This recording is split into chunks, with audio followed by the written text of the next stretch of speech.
আসসালামু আলাইকুম রহমতুল্লাহি ওবরাকাতুহু। সম্মানিত প্রিয় মুসলিম ভাই ও বোনেরা, ইসলামী টিভির পক্ষ থেকে সকলকে জানাই আন্তরিক মোবারকবাদ। আশা করি সকলে ভালো আছেন।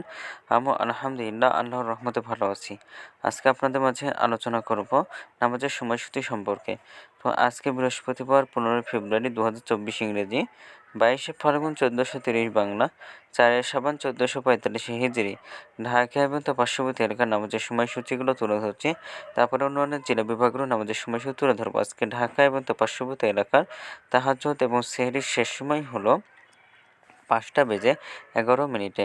আজকে ফজরের ওয়াক্ত শুরু হয়েছে 5:16 এবং ফজরের ওয়াক্ত শেষ হয়েছে 6:31।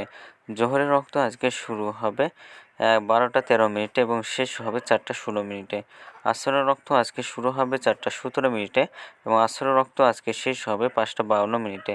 মাগরিবের ওয়াক্ত আজকে শুরু হবে 5:56। মাগরিবের ওয়াক্ত আজকে শেষ হবে 7:09। এশার ওয়াক্ত আজকে শুরু হবে 7:10 এবং এশার ওয়াক্ত আজকে শেষ হবে 5:11। আজকে সূর্যাস্ত যাবে 5:54। আজকে সূর্যোদয় হয়েছে 6:31। 11 ঢাকা এবং তার পার্শ্ববর্তী এলাকার নামাজের সময়সূচি। এখন আপনাদের মাঝে আলোচনা করব বিভাগীয় শহরের জন্য উল্লেখিত সময়ের সঙ্গে যেসব বিভাগের সময় আপনি যোগ বিয়োগ করবেন তা হলো এই, অর্থাৎ বিয়োগ করবেন চট্টগ্রামে 5 মিনিট এবং সিলেটে 6 মিনিট কম করবেন।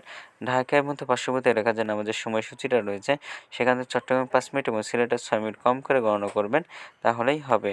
এবং যোগ করবেন খুলনাতে 3 মিনিট, রাজশাহীতে 7 মিনিট, রংপুরে 8 মিনিট, বরিশালে 1 মিনিট বেশি করবেন। ঢাকা এবং তার পার্শ্ববর্তী এলাকা যে নামাজের সময়সূচিটা তুলে ধরেছি সেখান থেকে খুলনাতে 3 মিনিট, রাজশাহীতে 7 মিনিট, রংপুরে 8 মিনিট, বরিশালে 1 মিনিট বেশি করে গণনা করলেই আপনাদের কাছে হবে। তো আজকের ভিডিওটি পর্যন্তই ছিল। আর এই সূত্রটা দিয়েছেন ইসলামিক ফাউন্ডেশন। ভিডিওটি যদি আপনাদের ভালো লাগে তাহলে অবশ্যই চ্যানেলটি সাবস্ক্রাইব করে পাশে থাকবেন। ধন্যবাদ সকলকে। নিজে ভালো থাকুন, সুস্থ থাকুন, অপরকে ভালো রাখুন। আসসালামু আলাইকুম ওয়া রাহমাতুল্লাহি ওয়া বারাকাতুহু।